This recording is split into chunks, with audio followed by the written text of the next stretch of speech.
Semangat pagi semuanya. Apa kabar kalian hari ini? Semoga selalu dalam keadaan sehat, bahagia, dan juga dalam memiliki ketenangan jiwa lahir dan batin ya. Oke, salam kenal semuanya. Izin memperkenalkan diri ya, anak-anak kelas 7. Saya Ibu Jenita ya. Atau mungkin yang belum subscribe channel ini, silahkan di-subscribe ya. Saya mengajar di UPT SMP Negeri 1 Sukoharjo. Saya sebagai guru pendidikan agama Katolik dan Budi Pekerti. Ya, kita akan mempelajari kelas 7 materi di semester 2. Apakah itu? Adalah tumbuh dan berkembang seturut teladan Yesus ya. Kita sama-sama akan bertumbuh dan berkembang seturut dengan teladan Yesus. Wow, di sini ada Yesus yang sedang berdoa. Siapa anak-anak yang rajin sekali berdoa setiap harinya? Siapa yang bangun tidur terus berdoa? Mau makan berdoa, mau berpergian berdoa. Siapa? Di sini sudah menunjukkan karakternya sebagai Tuhan kita Yesus Kristus.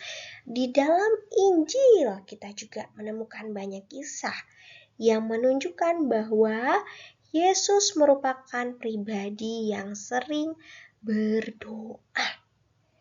Yesus itu sering berdoa loh anak-anak, ya.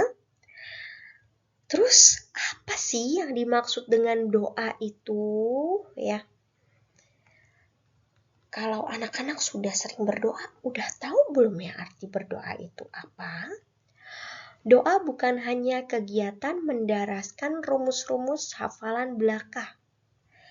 Doa itu pertama-tama dan paling utama merupakan pernyataan iman di hadapan Allah. Doa pada dasarnya mengangkat hati, mengarahkan hati kepada Tuhan, sehingga berarti secara jujur menyatakan isi hati di hadapan Allah. Sungguh-sungguh mengungkapkan apa yang dirasakan. Melalui doa, kita berkomunikasi dengan Allah untuk lebih mendengarkan kehendak-Nya. Doa dilakukan bukan demi memenuhi kebutuhan, melainkan supaya dapat terus-menerus hidup berdasarkan kehendak Allah. Nah, kita mau belajar struktur doa yang baik ya anak-anak. Struktur doa itu pertama adalah pujian syukur, di mana kita akan mengungkapkan kekaguman atas kemuliaan dan kebaikan Tuhan. Seperti Tuhan Yesus yang baik, Tuhan Yesus yang maha agung, Tuhan Yesus yang maha penyayang, Tuhan Yesus Raja atas segala raja. Itu ungkapan kekaguman atas kemuliaan dan kebaikan Tuhan yang diucapkan pada saat awal berdoa, ya kan? Lalu setelah itu pasti kita akan melakukan permohonan. Dalam permohonan kita akan mengakui dan menyatakan kelemahan kita serta mohon pengampunan dan belas kasihan dari Tuhan ya. Nah, ajaran Yesus dalam hal berdoa.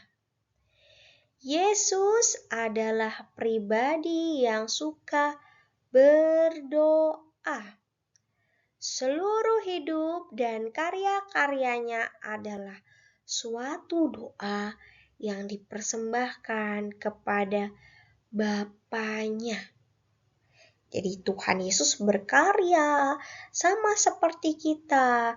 Kita berkaryanya dengan cara belajar dan sebagainya.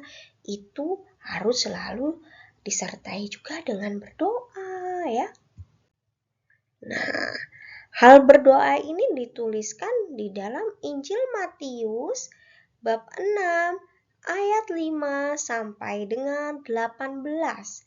Maka dari itu anak-anak kita baca bersama-sama ya.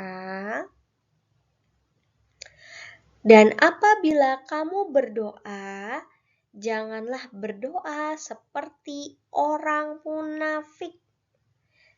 Mereka suka mengucapkan doanya dengan berdiri dalam rumah-rumah ibadat dan pada tikungan-tikungan jalan raya, supaya mereka dilihat orang.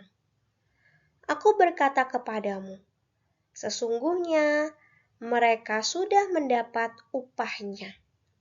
Tetapi jika engkau berdoa, masuklah ke dalam kamarmu, tutuplah pintu dan berdoalah kepada Bapamu yang ada di tempat tersembunyi. Maka Bapamu yang melihat yang tersembunyi akan membalasnya kepadamu.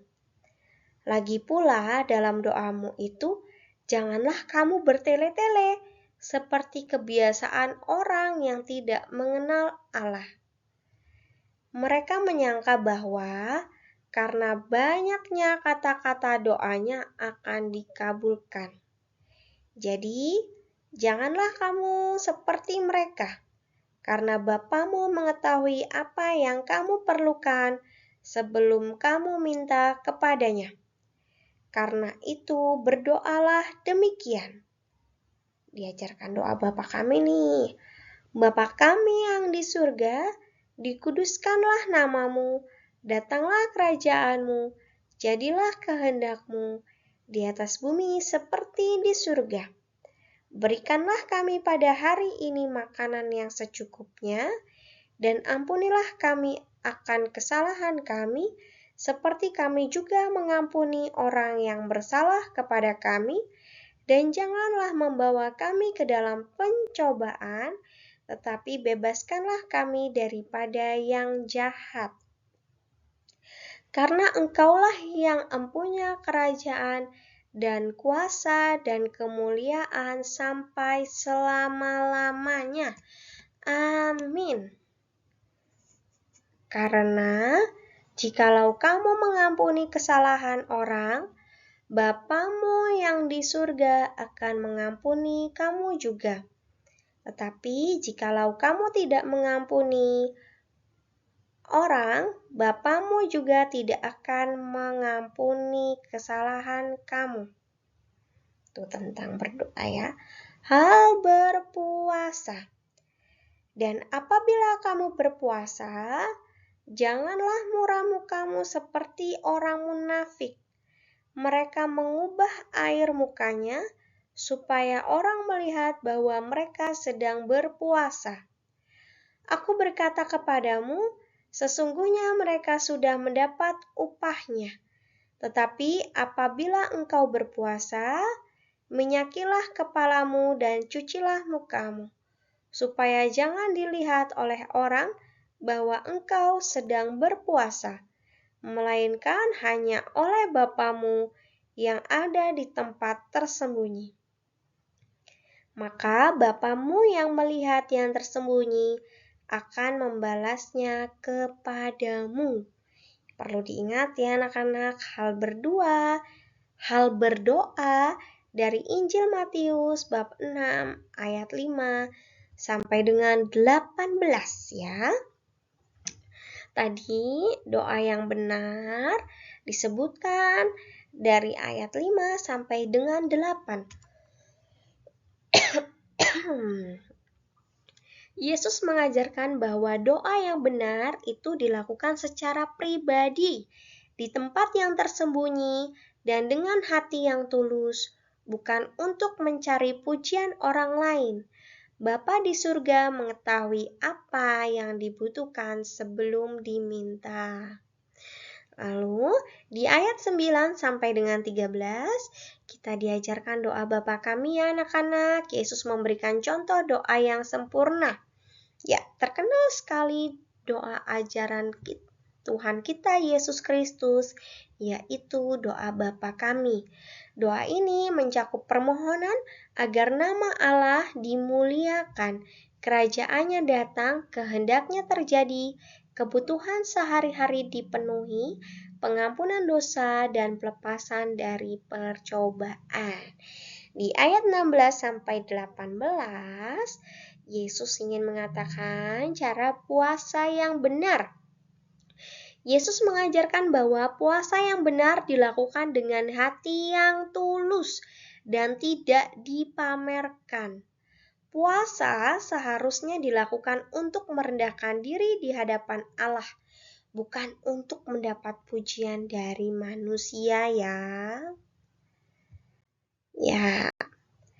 Dalam doa tersebut, Yesus mengajarkan suatu doa yang penuh dengan sikap penyerahan, cinta kasih, keadilan, dan pengampunan.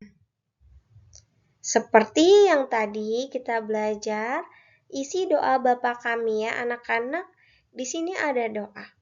Puji syukur ya, tadi struktur doa Ibu Janita sudah mengatakan ada dua, yaitu puji syukur dan permohonan. Puji syukur di Bapa kami letaknya di mana? Di sini. Bapa kami yang ada di surga, dimuliakanlah namamu, datanglah kerajaanmu, jadilah kehendakmu. Itu adalah puji syukur. Nah, selanjutnya adalah permohonan. Ya, berilah kami rezeki pada hari ini dan ampunilah kesalahan kami ya. Jangan lupa anak-anak, kalau kita belum bisa mengampuni yang bersalah kepada kami, maka Tuhan pun akan tidak mengampuni kita. Itu aja anak-anak. Selalu semangat belajar, jaga kesehatan, sampai jumpa. Tuhan Yesus memberkati. Ya, sayonara.